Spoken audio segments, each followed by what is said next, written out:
there shouldn't have been anyone there. So when I saw this guy, I was kind of startled, and it was quite late at night. And I said to my mum, "Well, who's that?" And she said, "Who's what?" And I said, "Well, the guy. Who's the guy that I just saw?"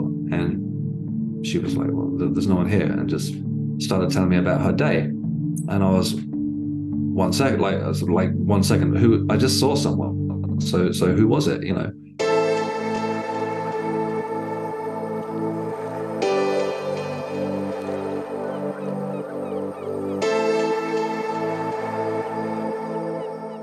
So maybe we could start by hearing a little bit of background on who you are and what you've done. I know you've done some acting, so tell us a little bit about yourself. Sure. Yeah. The acting, I always feel the word I use the word loosely, right? So I'm normally the guy that they hire to walk on and tell the king that we need more men or something like that, and then walk off, and then that scene gets cut and it doesn't make it anyway, right? Or Oh no. just small parts. I've only been pursuing it for the last few years, since I moved back to the UK, and yeah, I paid the bills with it, so that was kind of my measure of success. I wasn't really under any illusions that I'm going to set Hollywood on fire in my mid 40s or anything like that. But yeah, it's so far so good. It's been fun, but it's not really something that I'm actively pursuing now. My attention's kind of turned towards the book and what I've read about in the book. But yeah, prior to that, I lived abroad for 20 years. I ended up in Helsinki in Finland, of all places. And that was a good base to explore the rest of the world. Like, it's quite a comfortable lifestyle there. Things work really well. Money is good in sort of standard jobs and things like that. So I lived there for a long time, and yeah, worked as a personal trainer, did various jobs. All the jobs I did, I sort of fell into through not really knowing what to do. I feel there might be like a commonality between sort of more spiritually open people that I'd never really found that thing. I was like, okay, I didn't want to be a fireman or a DJ or you know what I mean? It was just kind of like, okay, I'll do this just to make ends meet. Mhm. Um, and yeah, so yeah, back in the UK in 2017, things have been good. Obviously, the pandemic hit. I won't dredge all that up. But then something happened right before my mum passed, or all around my mum passing, that just sort of called everything into question for me. An event, let's say, and I guess we'll talk about it in a minute, which made me reevaluate other things that had happened in the past. So, kind of these, I suppose, esoteric experiences that I'd dismiss because they didn't really sit with me. I didn't really know what to do with them, Something weird would happen every now and again. And I'd be like, okay, that was kind of cool, depending on what it was. But it wouldn't really practically sort of fit into my life. So I'd tell people about it and they were like, oh, really? Okay, whatever. And then I would just get on with life. And these things tended to keep coming up. And then obviously the one, well, that we'll talk about that happened around my mum passing sort of triggered me to look into this whole sort of rabbit hole of spiritual practices. And just I'm relatively new to this. I've been really diving into this for the last 2 years or so. But yeah, it's been an amazing journey so far, and essentially, I document that journey in the book.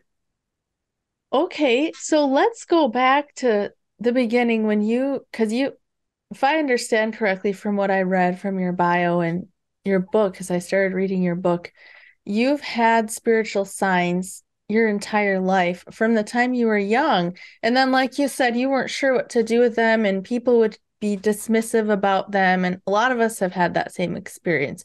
I know I have. But I would be curious to know if you could share what some of these signs were that started happening when you were younger. Sure. So when I was a kid, I just remember, I suppose we all do, when you sort of look back on that or connect with your childhood.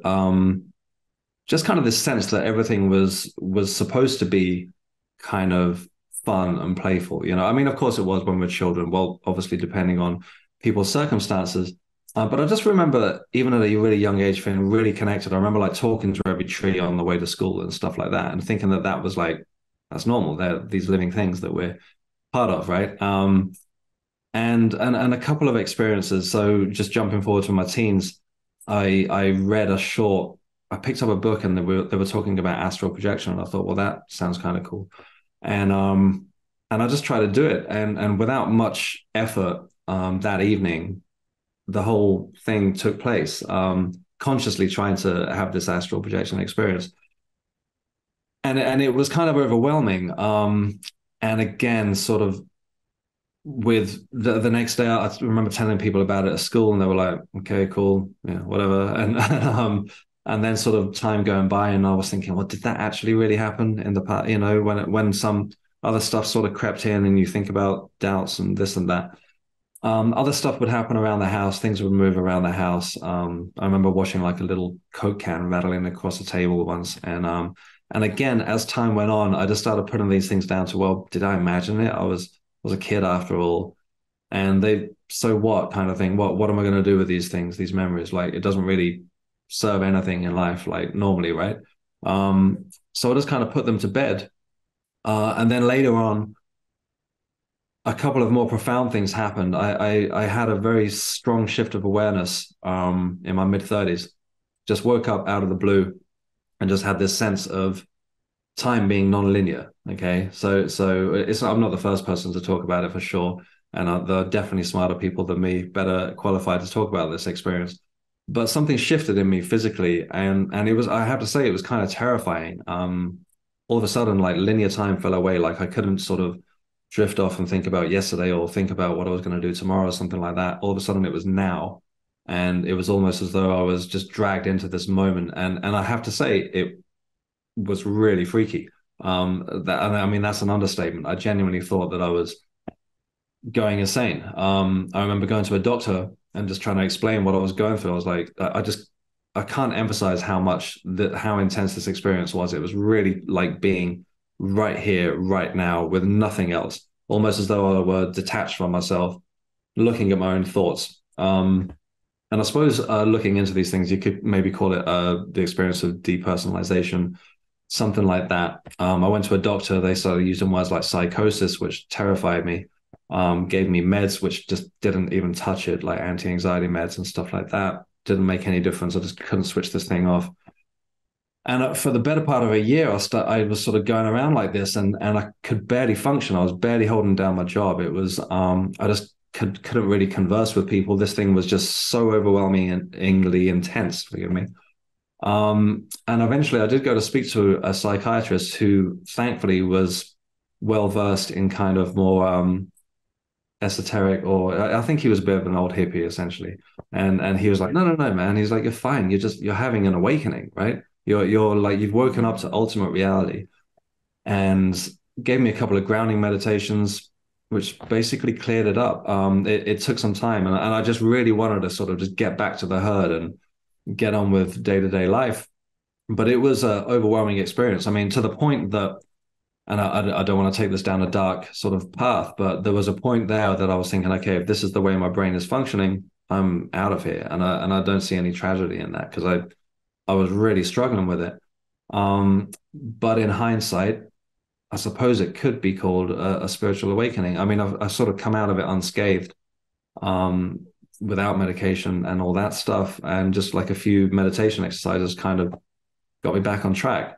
So I don't know. I don't want to dismiss mental illness or anything like that, but I do wonder if this is more common than we think. You know, when you look back at indigenous cultures, and we talk about shamans and all this kind of stuff, I'm not proclaiming that I am, but I do wonder if we sort of easily dismiss these things as mental illness, when it could just be a very strong, powerful awakening.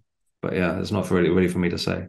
I could go on. I'll leave it at that. But yeah, these things would come up every now and again. Every few years, there would be something like that, and they seem to get more intense up until what happened before my mum passed away. Wow. Okay, there's a lot of directions we could go there. So I have a few questions to ask. I want to go back to when you said you talked to the trees as a child, Yeah. because I also did that. I also Mm. communicated with the trees. So I'm just curious, was it like how did that communication happen? Was it with words, or was it more of like a mental telepathy? And did you hear any response? I can't remember if I heard any response, but I think it would have been more of just a inner communication. I just remember acknowledging them all. There was a line of them on the way to school.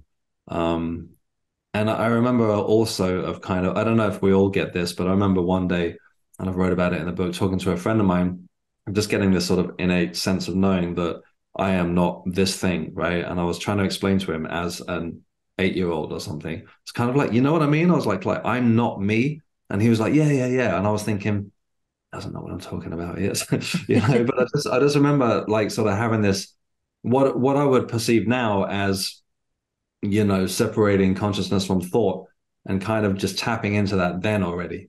Mhm. That this whole swirling mess of whatever's going on up here isn't actually me. There's something behind it that's paying attention to it. Um, and yeah, the experiences that I've had since, I would say that I was having that back then. But these were few and far between. It wasn't like I was walking around like a Yoda or something like. I would live a very practical life, but again, in hindsight, these things seem to be like quite common. Right. Okay, so you mentioned that you had an experience with astral projection, and I did read that in your book and found it really fascinating. Could you share that? Yeah, so that was I'd been in a so this was like around the 90s, and I'd stumbled into this sort of esoteric bookshop, which weren't that common, at least where I was living, they weren't that common. I grew up in a place called the Isle of Wight, which is like lots of small villages, stuff like that. And I remember just standing there, not being able to afford to buy this book, and I was just flicking through it, and I read this whole section on astral projection. I thought, well, that sounds kind of cool. And I went home that night and just essentially laid on my bed and concentrated really hard on getting up without getting up. So to the point that I was kind of almost pushing myself up here and there, but I would just be like, no, we're doing this astrally, whatever that is. And I can't remember how long I was laying there, but it eventually something shifted, and I had the sense of being above my body, how many people have talked about, while being physically on the bed at the same time. I had my eyes closed, but my eyes were essentially open above it, and I felt this really nice sense of floating. But what I wasn't counting on was I suddenly had a third perspective from the side of the room, which I hadn't read about in this book, which completely threw me off. I was like, okay, I was 15 or something at the time, and that just didn't fit into my paradigm of whatever was happening. Like I was suddenly in three places at once. I was kind of waiting for the two places at once, but this view from the side of the room, I had no idea what was going on. And that was it. That was the end of my astral projection experience. And I just kind of snapped myself up and tried to ground myself and what have you. And then some months later, I sort of just put this experience down to I don't know what. And then someone was calling in on a TV show and described exactly the same experience of having this third view from the side of the room, which I hadn't heard of before. Doing a couple of podcasts, people have told me about this experience also, but so far I haven't really come across it. I don't know how common that is. But yeah, that was my experience with that. Okay, so you were aware of yourself in your body and then aware of yourself at the top of the room as the Yeah. observer, which you expected. And then also had a third portion of your consciousness off to the side of the room. I don't know if Yeah. that's the best way to describe it, but do you have any insight now as to what that third I, part may have I been? wish I wish I did, and I've looked up a lot of literature and watched a lot of videos about astral projection about from astral projection teachers, and I still haven't really heard anyone talking about that third perspective, um, which is just so that kind of like validates the experience for me, because that wasn't something that even sort of came into my mind when I was practicing whatever I thought I was going to practice. And yeah, I still haven't come across it. Although just in conversations like this, someone has been like, "Oh yeah, yeah, I've heard of that before." So it's something that I'd really like to learn more about. Yeah, Hmm, fascinating. I guess if you think about it, it makes sense in the sense that all consciousness in the universe is part of the one consciousness, so there is infinite perspectives that yeah, we could yeah. experience. Yeah, there's that. Yeah, I wonder. I wonder. I would really like to sort of dive into this and learn more about it, and possibly learn about practicing astral projection again, which is Mm. something I haven't really done. Okay, well, let's move forward to the experience you had, the awakening experience of being so intensely in the now.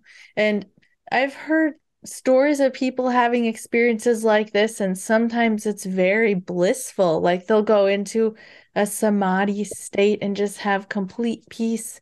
And then other times it's a little more scary, a little more chaotic.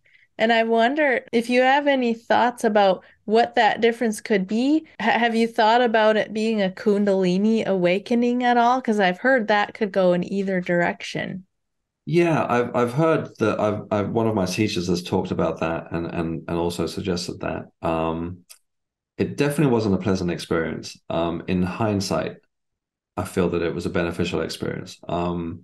Especially as now I'm exploring mediumship. I suppose in a sense that if you're connecting with people from the past, then being able to be right in this moment right now is probably a beneficial thing.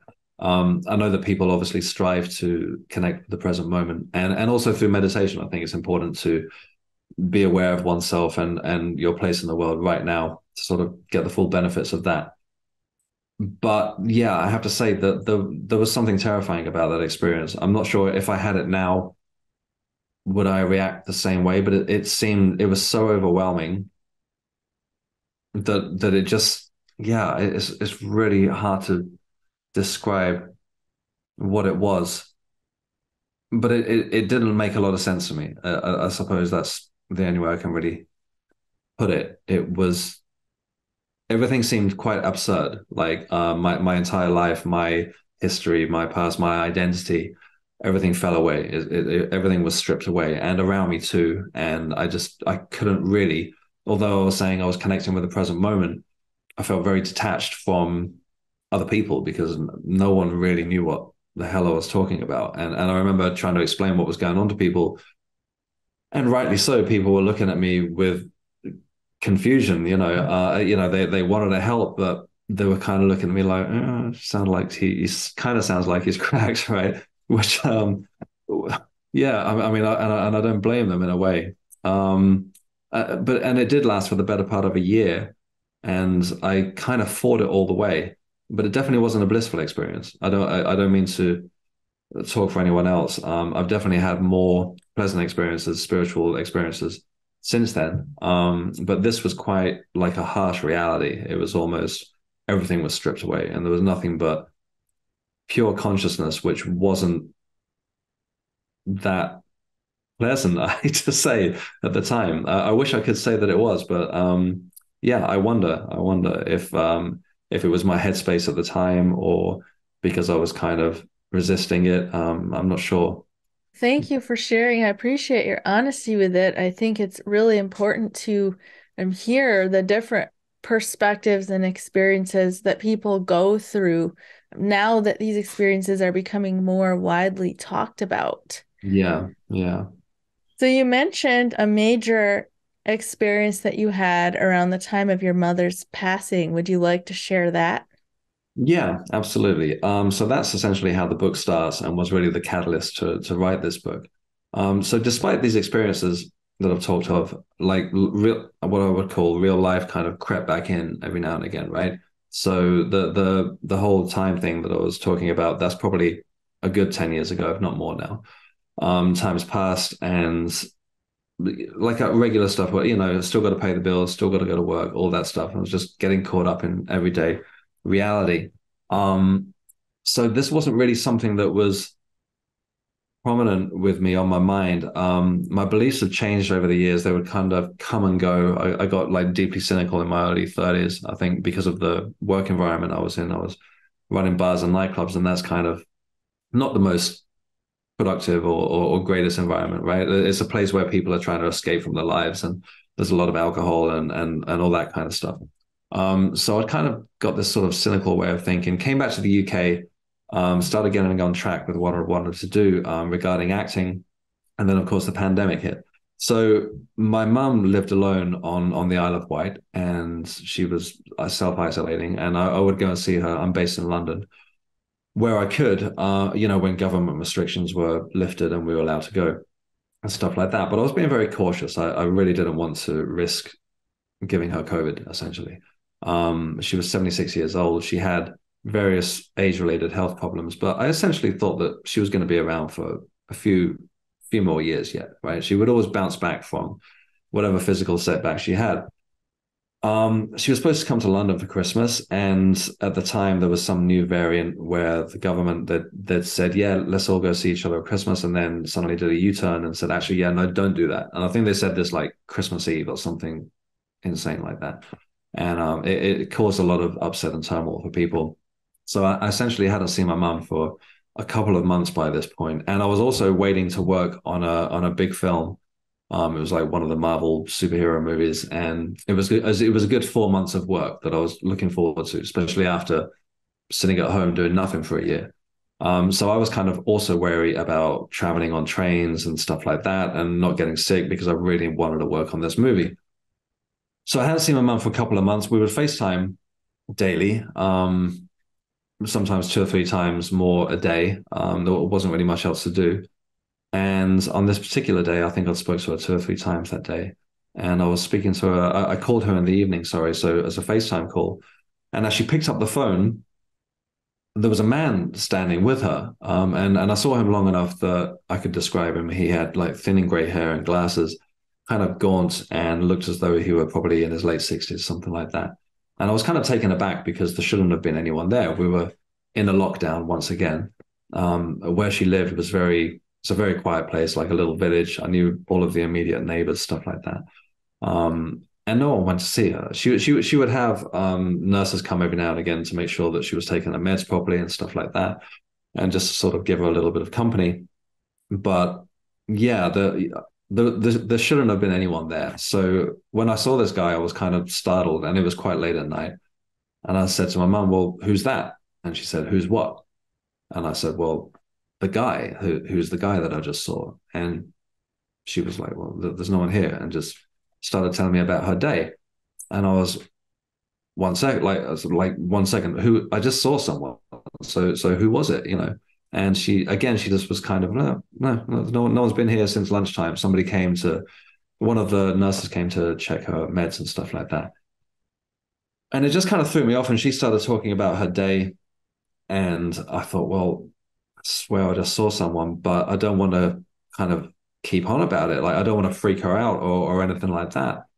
And it just sort of, again, one of those things that just didn't make sense. I'd seen him. She would always act differently if someone was around, right? She would start speaking like more eloquently. It used to frustrate me ever since I was a teenager, trying to have a phone call with her, with someone else in the room. She just wouldn't be herself. And she wasn't acting like this at all. She was chatting away, complaining about this and that. Um, and I was like, okay, well, I'll just let that go then. I don't know what that was. And it just didn't make sense. And we spoke for 30, 45 minutes, something like that. Nobody said goodbye to her. She didn't acknowledge anyone else. It's a very small house. And again, it's quite late at night in the middle of a lockdown. So I can't say 100% certainty that there was no one else with her, but I'm certain that there was no one else with her. Knowing my mum, knowing the whole situation that we were all in, stuff like that, there was no one there. And then the next morning, I woke up to a phone call from a neighbor. They couldn't get into the house, and she'd passed away.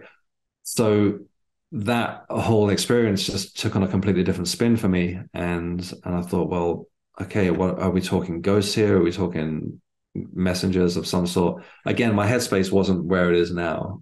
If I'd have been into the things that I'm into now, I probably would have headed straight down there immediately, right? I'd be like, okay, something's up here. I'm going straight down there. But yeah, I just didn't know what to do with it. It didn't really comfort me. It wasn't like he looked like a family member or anything like that. Um, and obviously, I was very much in shock going through the grieving process. I did go and work on that movie that I mentioned, just to keep myself busy, but I just wasn't really interacting. I wasn't really there. I was there, but not there.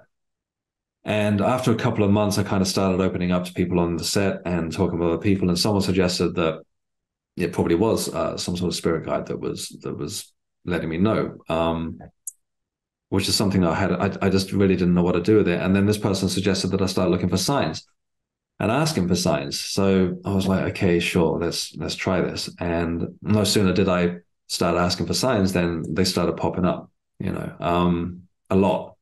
And then pretty soon after that, I stumbled across a spiritualist church, which there are a lot of in the UK. I'm not sure about with you guys. I know you have some places, but they're everywhere here. And I didn't know that they were a thing. I'd never heard of this before. And I saw that there was a demonstration of mediumship one Sunday. And this is a few months now after my mum had passed. So I went along and I was kind of very skeptical about it still. I put all of my social media stuff to private. I don't know what I was thinking was going to happen or how somebody would know I was even going to show up. But I just showed up at this place, no money exchanged hands or anything like that. A medium's giving a demonstration. And she came to me and gave me a message from my mum, basically. And that to me just changed everything. And again, was really the catalyst to start writing this book and exploring mediumship for myself. So yeah, again, the going back to the book, it's essentially my journey from that point onwards and everything that I've learned about since then. I'm so sorry about your mother's passing, especially at an unexpected time. Yeah, thank you. I mean, it's such a, I mean, we all probably have to go through it, but it is such a, you kind of think you can prepare for it because it's essentially mostly on everyone's horizon.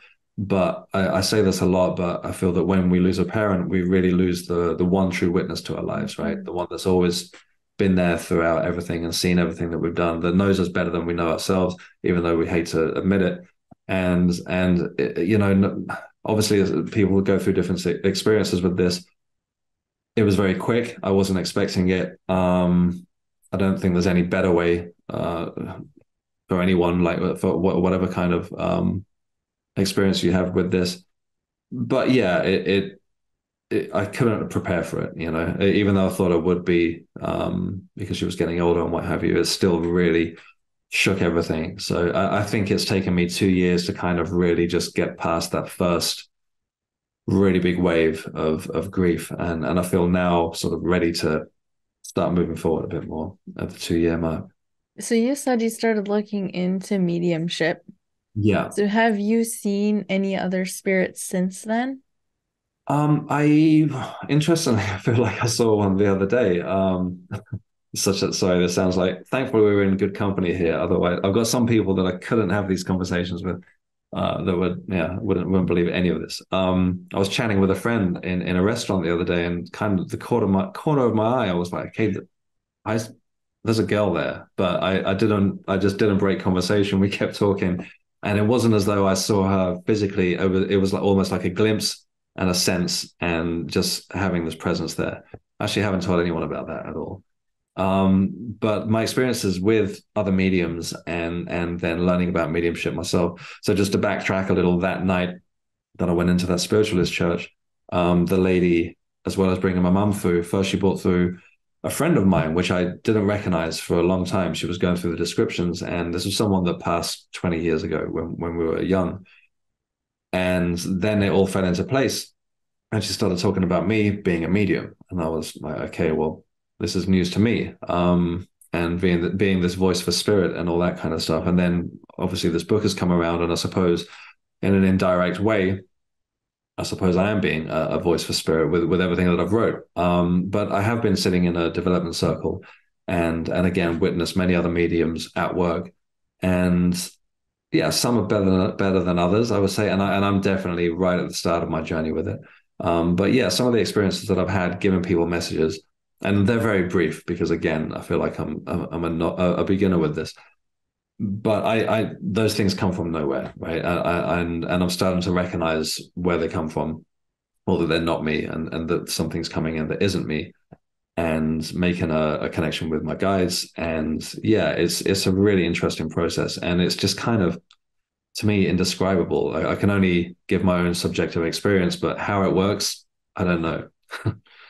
There's another story in the book that I found really interesting. You had an experience with a Ouija board when you were younger, Yeah, and I'd love to hear that if you'd like to share that one. sure. There's not that much to tell, but it's kind of interesting because it's almost related to what I just mentioned about a friend coming through at that very first experience with a medium in a spiritualist church. So when we were in our teens, somebody suggested we mess around with a Ouija board, and I think we even like just knocked one up ourselves, made it ourselves, and a bunch of us were using it, and what no one was really sure if it was actually working or if someone was messing around and stuff like that. But me and this other friend sort of took a shine to this, and we started doing it on our own. And we had an experience of almost as though like an energy. I think at the time, at that age, and this was the mid 90s, right? And we were in this very countryside kind of place. So essentially, we didn't have the internet. We didn't have much at all. It was essentially the same as any kid had had for the last 2 decades, right? There was no, we weren't really well schooled in any of this stuff. So I think we were expecting a light to flicker or a candle to blow out or something like that. But we had this weird wave of energy pass between us, and I experienced it, and he claimed that he experienced it as well. And we didn't really know what it was. We assumed it was some sort of entity going through us, right? Because we were communicating with something. And in hindsight, some of the experiences that I've had since, I've had that same feeling, but it's been more, I think, connecting with guides, stuff like that. I think we were essentially opening up our own energy at that time, and that's what we felt. I don't think it was some malevolent entity waiting to possess us or something like that, which I think we thought it was at the time. And it kind of freaked us out once again, and it left a weird vibe with me about Ouija boards in general. I think in the book I've been slightly unfair to them because I've met a lot of people since that advocate them, and I think as long as you bring the right energy to it, then they can possibly be a very good tool to connect with spirit. I think it's just all about the intentions, right? Like what we're bringing to the table or bringing to the Ouija board, and you know, that's kind of determines where it's going to go. So that was my only experience with them. I haven't really looked into them since, but I feel that now I would be quite interested to explore them once again. Yeah, because I've heard a lot of very positive stuff about them. Very interesting. Have you used them? No, I was just curious because, like you said, in your book, it seemed like it was more of a negative experience, and I've heard several other stories where people had negative experiences. So I was wondering what your perspective was looking back on that now, Yeah. which you shared that it's about the Yeah, intention you bring. I think it was just a lot of when you're that age that there's a lot of anxiety and you don't really trust yourself, you don't trust the people around you. So it was if we were tapping into anything, or maybe we're just tapping into our own energy, and it was just like very unsure, all of it. So I think that's what we brought to it, and that's what we manifested, or that's what we connected with. So I feel that it would probably be a very different experience if we were to do one now with the right people. Okay, well, let's talk a little bit about your book. Could you share what the main message of your book is and what it is that you're trying to share with the world now? Absolutely. So I would say that I'm sort of trying to demystify the mystical, and that isn't to say that I'm trying to debunk it by any means, but just make it more accessible. Again, it's an interesting one because there's such a long history of, especially mediumship in this country, and spiritualism as a well considered as a religion now. So I feel somewhat like a little bit of a maverick coming in after 2 years saying, yeah, I can do this and teach you how to connect with your guides and stuff like that. I'm definitely not trying to teach anybody how to be a medium. I'm just talking about my own experiences with it. And if that does sort of send somebody along that path as well, then great. But essentially, I just want to talk about getting in touch with our intuition, because we all have these moments of an inner knowing, or we have all these ways to explain it, like you can't quite put your finger on something, or you can cut the air with a knife, or you've got a gut feeling and all that kind of stuff. But as soon as you start using words like clairaudience or clairvoyance, or any of that, then the general sort of person would be like, oh, okay, yeah, no. But they'll be the first person to agree that, yeah, you can cut the air with a knife if you just walked in on an argument or something like that. So I think it's just a question of semantics almost, that we're talking about the same thing.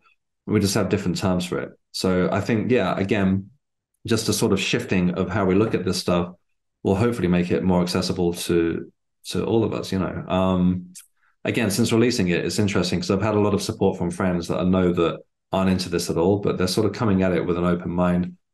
And I'd like to think that they know me, they know I'm not making this stuff up. I'm not just writing fiction. These are all based on my own experiences. So yeah, hopefully the messages in the book will get out there, and maybe what I would like to think is that someone can join me on this journey with the book. As I was essentially writing it in real time, the more I learned by the end of it, I felt more qualified. I actually went on to write another book immediately afterwards because I felt I'd learned so much.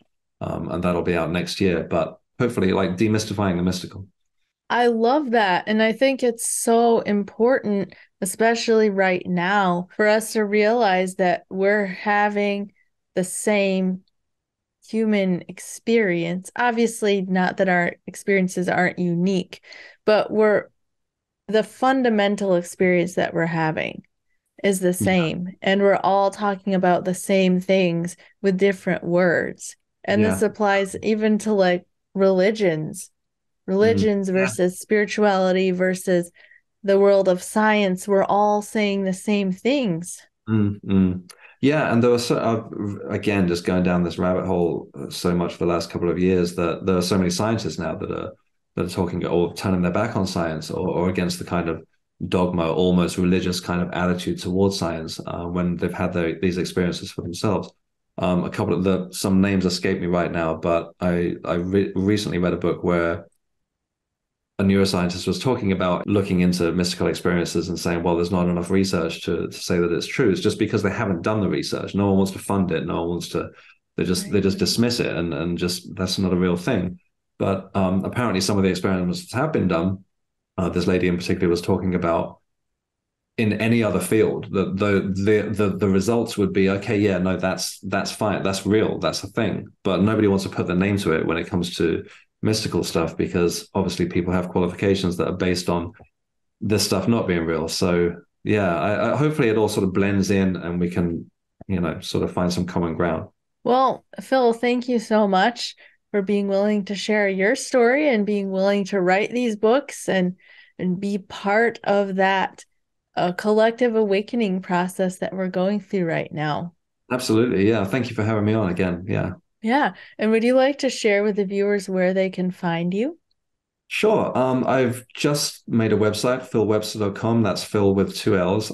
It's in its early stages, so far it's only got a couple of blog posts and stuff like that. I'm most active on Instagram. I'm dabbling with TikTok, but I feel like I'm too old for it. And but yeah, maybe Instagram is probably like my best bet to connect with. All right, wonderful. I'll have all those links in the description. Thank you so much, Phil. Thank you. Thank you for watching the Love Covered Life podcast.